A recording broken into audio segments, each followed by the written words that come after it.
तो स्वागत है आप सभी का फिर एक बार आपके अपने चैनल अभ्युदय क्लासेज यूपी पर। तो जैसा कि हमने अपने पिछले वीडियो में समझा, आदर्शवाद, प्रकृतिवाद और प्रयोजनवाद आदि को हमने अच्छे से समझ लिया है। आज के इस वीडियो में हमारा टॉपिक है यथार्थवाद।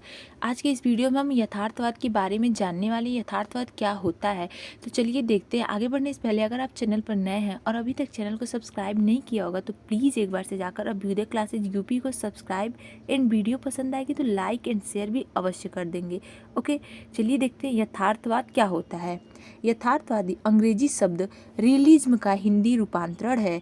रियलिज्म दो शब्दों से मिलकर बना है, रियल प्लस इज्म, यानी कि रियलिज्म हो गया हमारा। रियल शब्द की उत्पत्ति किस भाषा से हुई है? ग्रीक भाषा के शब्द से मानी जाती है।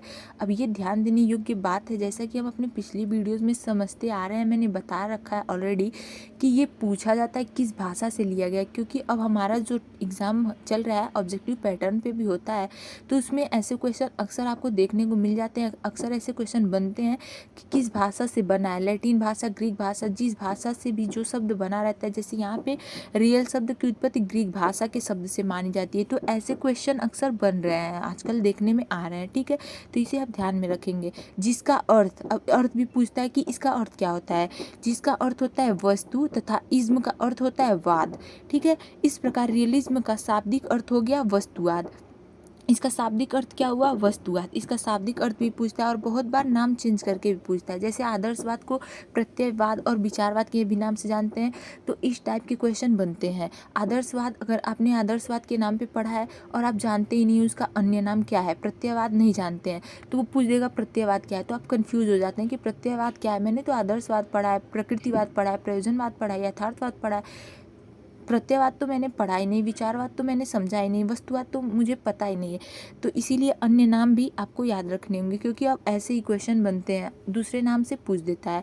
तो इसे क्या कहते हैं? वस्तुवाद अथवा वस्तु के अस्तित्व के संबंध में विचारधारा है यह। अतः यथार्थवाद वस्तु के अस्तित्व को स्वीकार करता है और वस्तु की वास्तविकता पर क्या करता है? बल देता है।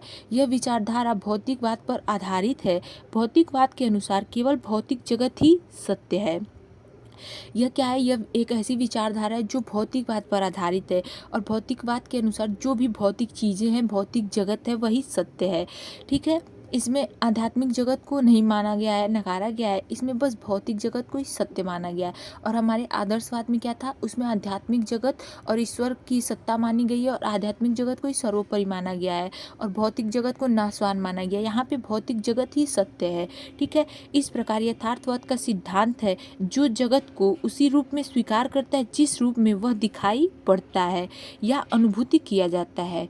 ठीक है, इतना समझ में आया? अब आगे देखते हैं।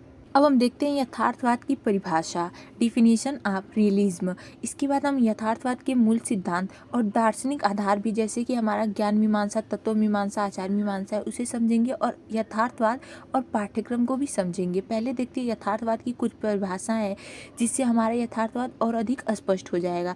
देखते हैं यथार्थवाद की परिभाषाएं विभिन्न विद्वानों ने दी है। कुछ प्रमुख परिभाषाएं इस प्रकार हैं। सबसे पहला है जेम्स ए रॉस के अनुसार। रॉस महोदय ने क्या कहा है? यथार्थवाद का सिद्धांत स्वीकार करता है कि हमारे प्रत्यक्षीकरण के उद्देश्य के पीछे और उनसे मिलता जुलता वस्तुओं का एक वास्तविक संसार है। कि किसने कहा? ये रॉस महोदय ने कहा है। ब्राउन ने क्या कहा है? ब्राउन के अनुसार यथार्थवाद का मुख्य विचार यह है कि सब भौतिक वस्तुएं या बाह्य जगत के पदार्थ वास्तविक है और उनका अस्तित्व देखने वाले से पृथक है। यदि उनको देखने वाले व्यक्ति न हो तो भी उनका अस्तित्व होगा और वे वास्तविक ही होंगे। ये किसने कहा? ये ब्राउन महोदय ने कहा है। इसे आप ध्यान में रखेंगे। अब देखते हैं बटलर के अनुसार।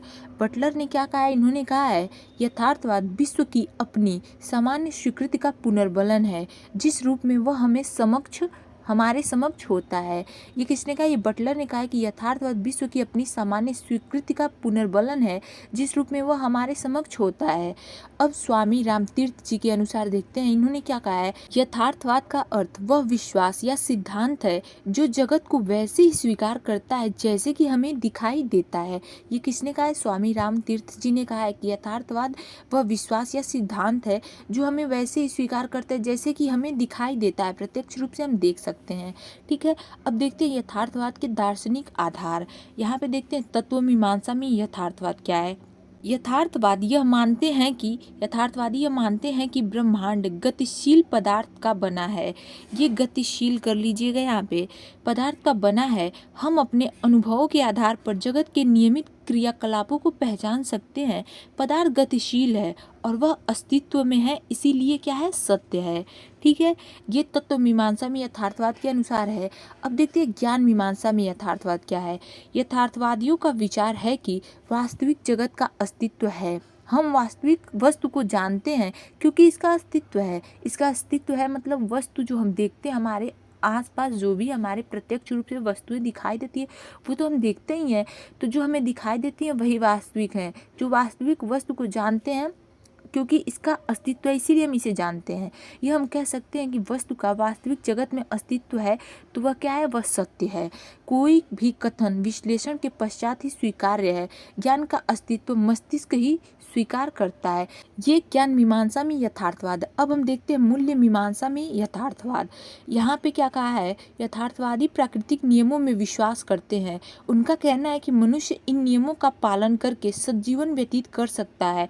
प्रकृति सौंदर्य से परिपूर्ण है। सौंदर्यपूर्ण कला कार्य ब्रह्मांड या प्रकृति की व्यवस्था तथा तर्क की प्रतिछाया है। कला की सराहना की जानी चाहिए। यह मूल्य मीमांसा में यथार्थवाद है। जैसा कि स्पष्ट है, आदर्शवाद किसको मानता है, ईश्वर की सत्ता मानता है। और क्या कहता है कि आध्यात्मिक जगत की प्राप्ति और उसी को सर्वोपरि मानता है। आदर्शवाद प्रकृतिवाद प्रकृति को सर्वोपरि मानता है। वो कहता है कि बालक को प्रकृति की गोद में छोड़ दो, वह स्वयं ही सब कुछ सीख लेगा। यहाँ पे प्रकृतिवाद में मैंने ये भी बताया था कि प्रकृतिवाद में शिक्षक का जो स्थान होता है वो कुछ दार्शनिकों ने गौड़ माना है, मतलब कि शिक्षक को कुछ माना ही नहीं है। इसमें प्रकृतिवाद में शिक्षक का स्थान गौड़ माना गया है। कुछ दार्शनिकों ने शिक्षक को नहीं माना है और कुछ दार्शनिकों का कहना है कि शिक्षक एक मार्ग प्रदर्शक के रूप में यहाँ पे होता है। ठीक है, और यहाँ पे जो हमारा यथार्थवाद है, इसमें जो वास्तविक चीज़ें हमारे प्रत्यक्ष रूप से हमारे आसपास जो भी भौतिक जगत है उसी को सत्य मानता है। वही भौतिक जगत ही वास्तविक है, यथार्थवाद का मानना है। जो भी रियल में हमें दिखाई दे रहा है, इसका जैसे कि नाम से ही स्पष्ट है, यथार्थ यानी कि रियल, वही सत्य है। ठीक है, इतना समझ में आया। अब देखते हैं यथार्थवाद के मूल सिद्धांत। सबसे पहला आंगिक सिद्धांत, ठीक है, थ्योरी ऑफ ऑर्गेनिजम्स। और यथार्थवाद व्यवस्था है जो सदैव आंगिक है। इसका प्रत्येक भाग स्वयं एक सक्रिय व्यवस्था है, एक समन्वित प्रक्रिया है। यह केवल परिणाम नहीं है वरन स्वयं कारण भी है। संसार विकास की प्रक्रिया में एक तरंगित अवयव है। परिवर्तन इस तरंगित विश्व का आधारभूत गुण है सत्य। वास्तविकता की सार तत्व प्रक्रिया है। मन को अवयवी के कार्य के रूप में स्वीकार किया जाना चाहिए। ठीक है, अब देखते हैं दूसरा, मानव के वर्तमान व व्यवहारिक जीवन पर बल। जैसा कि यथार्थवाद है, यह जो भौतिक जगत है उसी को सत्य मानता है। जो भी रियल चीज़ें हमारे आसपास हमें प्रत्यक्ष रूप से दिखाई दे रही है उसी को सब मानता है। ठीक है, वही वास्तविक मानता है, उसी को सत्य मानता है। तो इसमें क्या कहा है, सेकेंड पॉइंट में, मानव के वर्तमान व व्यवहारिक जीवन पर बल। इसमें देखते हैं यथार्थवादी उन आदर्श नियमों एवं मूल्यों को कोई महत्व नहीं देते हैं जिनका संबंध वर्तमान एवं व्यवहारिकता से नहीं है। इसके साथ ही वे बौद्धिकता एवं आदर्शवादियों का भी विरोध करते हैं। जैसा कि भी मैंने जस्ट आगे बताया, वे जो भी जिनका संबंध वर्तमान एवं व्यवहारिकता से नहीं है उसका वो विरोध करते हैं, आदर्शवादियों का भी विरोध करते हैं। तीसरा पॉइंट है, यथार्थवाद पारलौकिकता को अस्वीकार करता है। जैसा कि अभी मैंने स्पष्ट किया कि पारलौकिकता को ये नहीं, जो भौतिक जगत है उसको सत्य मानता है, उसको वास्तविक मानता है, जो हमें दिखाई देता है। ठीक है, तो ये अस्वीकार करेगा ही पारलौकिकता को। इसमें देखते हैं यथार्थवाद प्रत्येक जगत को ही सब कुछ मानता है। इसके अनुसार इस लोक से परे कोई भी वस्तु नहीं है। इस प्रकार यह वैज्ञानिक दृष्टिकोण एवं वस्तुनिष्ठता पर बल देता है। वस्तुतः यथार्थवाद अपनी प्रक्रिया में वैज्ञानिक है। ठीक है, ये पॉइंट भी क्लियर है। अब देखते हैं फोर्थ पॉइंट, वस्तु जगत में नियमितता। यथार्थवादी भौतिक जगत की नियमितता को आधार मानते हैं। उनका मानना है कि भौतिक जगत में जो कुछ भी परिवर्तन होते हैं उनमें सतत नियमितता पाई जाती है। अतः यही नियमितता मानव के अनुभव एवं ज्ञान प्राप्ति में होनी चाहिए, तभी यथार्थ ज्ञान हो सकता है। ठीक है, इंद्रिय ज्ञान की यथार्थता, पांचवा पॉइंट है हमारा। यथार्थवाद का अन्य सिद्धांत इंद्रिय ज्ञान की यथार्थता है। उनका विचार है कि वास्तविक ज्ञान की प्राप्ति केवल इंद्रियों के माध्यम से ही होती है, क्योंकि इंद्रियां संवेदनशील होती हैं। ठीक है, ये इंद्रिय ज्ञान के माध्यम से ही, जो वास्तविक ज्ञान है, इसका कहना है कि जो वास्तविक ज्ञान की प्राप्ति केवल इंद्रियों के माध्यम से ही हो सकती है, प्रत्यक्ष रूप से, क्योंकि इंद्रियां क्या होती है, संवेदनशील होती हैं। अब देखते हैं छठा पॉइंट, दृश्य जगत की यथार्थता। इसको समझते हैं, उसके बाद समझेंगे यथार्थवाद और पाठ्यक्रम। ठीक है, पहले देखते हैं दृश्य जगत की यथार्थता क्या है। यथार्थवाद का प्रमुख सिद्धांत दृश्य जगत की यथार्थता है, क्योंकि वह दृश्य जगत को ही सत्य पदार्थ है, ये अपना पदार्थ मानते हैं। उनके विचार में इस संसार में हम जो कुछ भी सीखते हैं, देखते हैं, सुनते हैं अथवा अनुभव प्राप्त करते हैं, वही सत्य है, अर्थात जो प्रत्यक्ष है उसी का अस्तित्व है, अन्यथा नहीं है। ठीक है, ये समझ में आया, इतना क्लियर हुआ। आई होप जो भी बताया जा रहा हो, जो भी मैंने अभी तक बताया वो आपको समझ में आ रहा हो। ठीक है, अगर कोई भी दिक्कत होती है तो आप एक बार प्लीज़ कमेंट बॉक्स में कमेंट कर सकते हैं। मैं पूरी कोशिश करूँगी एक बार कमेंट बॉक्स चेक करूँ और आपकी समस्या का समाधान करने में समर्थ हो सकूँ, करूँ। ठीक है, अब देखते हैं यथार्थवाद और पाठ्यक्रम। यथार्थवादी ज्ञान को अपने लिए ही प्राप्त करने के आदर्श को महत्व प्रदान करते हैं। यथार्थवादी ज्ञान को मन और वस्तुओं का ऐसा संबंध मानते हैं जिसमें वस्तुओं पर ज्ञान का कोई प्रभाव नहीं पड़ता। सत्य तो सत्य है, चाहे मानव ने उसकी खोज की हो अथवा नहीं। सत्य की सत्यापन की कोई आवश्यकता नहीं है, किंतु यदि इसका सत्यापन हो जाता है तो मानव को सत्य के संबंध में ज्ञान हो जाता है। अतः यथार्थवादी ज्ञान को प्राप्त करना एक सुव्यवस्थित पाठ्यक्रम के सुव्यवस्थित अध्ययन पर केंद्रित करते हैं। यथार्थवादियों ने पाठ्यक्रम के संबंध में निम्नलिखित विचार प्रस्तुत किए हैं। पहला, जीवन में उपयोगी होना चाहिए पाठ्यक्रम जो है, जैसे कि हमने पाठ्यक्रम वाले टॉपिक में भी समझा था, पाठ्यक्रम के क्या क्या सिद्धांत होने चाहिए, किस प्रकार से पाठ्यक्रम का निर्माण किया जाना चाहिए, पाठ्यक्रम निर्माण के सिद्धांत। तो सबसे पहले उसमें भी क्या था, जीवन में उपयोगी, जीवन के उपयोग आने वाला होना चाहिए पाठ्यक्रम, रुचिकर होना चाहिए। अभी इस पर आगे चर्चा करते हैं, पहले ये वाला पॉइंट देखते हैं। पाठ्यक्रम जीवन की आवश्यकताओं के अनुरूप व्यापक होना चाहिए। इसके लिए सभी यथार्थवादी एकमत हैं। उनका मानना है कि पाठ्यक्रम में जीवन से संबंधित एवं उपयोगी सभी विषयों का स्थान दिया जाना चाहिए। ठीक है, रुचिकर होना चाहिए। दूसरा पॉइंट है, यथार्थवादी विभिन्न विषयों के उपयोगी एवं रुचिकर विषयों के चयन की स्वतंत्रता बालकों को मिलनी चाहिए। जैसे कि यथार्थवादी पाठ्यक्रम में 25 से 30 विषयों को स्थान देने के पक्षधर हैं। ऐसी स्थिति में बालकों को अपनी रुचि के अनुरूप उपयोगी विषयों के चयन की स्वतंत्रता दी जानी आवश्यक है। ठीक है, तीसरा पॉइंट है मातृभाषा की अनिवार्यता। इसको देखते हैं। यथार्थवादियों ने पाठ्यक्रम में मातृभाषा की शिक्षा को अनिवार्यता प्रदान की है, ताकि मातृभाषा द्वारा बालक अपने व्यवहारिक ज्ञान को क्या कर सके, ग्रहण कर सके मातृभाषा के द्वारा। ठीक है, अब देखते हैं फोर्थ पॉइंट हमारा क्या है, व्यावसायिकता पर बल। जैसा कि हमारा पिछला पॉइंट क्या था, पहला पॉइंट था जीवन उपयोगी होना चाहिए, दूसरा रुचिकर होना चाहिए, फिर मातृभाषा की अनिवार्यता।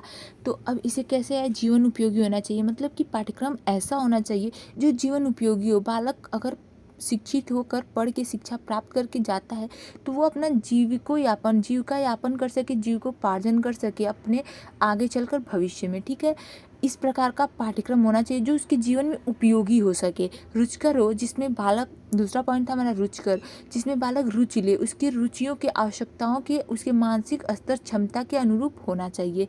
जैसे कि बाल केंद्रित हमारी शिक्षा पर जोर दिया जाता है, तो कैसा होना चाहिए पाठ्यक्रम, बालकों की आवश्यकताओं के, रुचियों के, क्षमताओं आदि के अनुरूप होना चाहिए। ठीक है, और तीसरा हमारा था मातृभाषा की अनिवार्यता, मतलब कि मातृभाषा में होनी चाहिए, जिससे कि बालक अपनी मातृभाषा में शिक्षा प्रदान करके और उसको व्यवहारिक ज्ञान को ग्रहण कर सके और उसको उपयोग में भी ला सके। व्यावसायिकता पर बल में क्या होगा, व्यावसायिकता पर बल मतलब कि बालक शिक्षा लेकर और अपना विभिन्न प्रकार के जैसे रोजगार प्राप्त कर सके।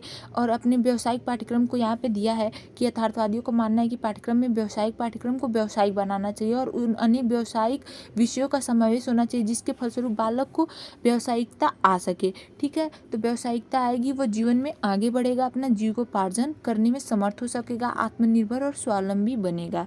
ठीक है, पांचवा और आखिरी पॉइंट है हमारा वैज्ञानिकता पर आधारित।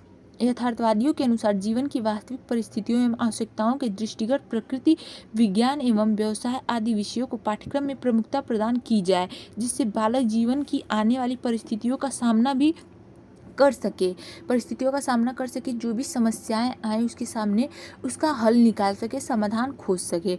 ठीक है, तो ये था हमारा यथार्थवाद। पिछले वीडियोज़ में हमने आदर्शवाद, प्रकृतिवाद, प्रयोजनवाद इन सबको समझ रखा है, अच्छे से पूरा विधिवत समझ रखा है। सो गाइस, आज की वीडियो में बस इतना ही। अगर आप चैनल पर नए हैं और अभी तक चैनल को सब्सक्राइब नहीं किया तो प्लीज़ एक बार से जाते वक्त चैनल को सब्सक्राइब, एंड वीडियो पसंद आई हो तो लाइक एंड शेयर भी अवश्य कर दें। ठीक है, और अगर वो वीडियो आपको देखनी है तो वो जाकर आप एक बार देख सकते हैं, मैं लिंक भी डिस्क्रिप्शन में दे दूँगी, आप एक बार से चेक कर सकते हैं। Okay, thank you.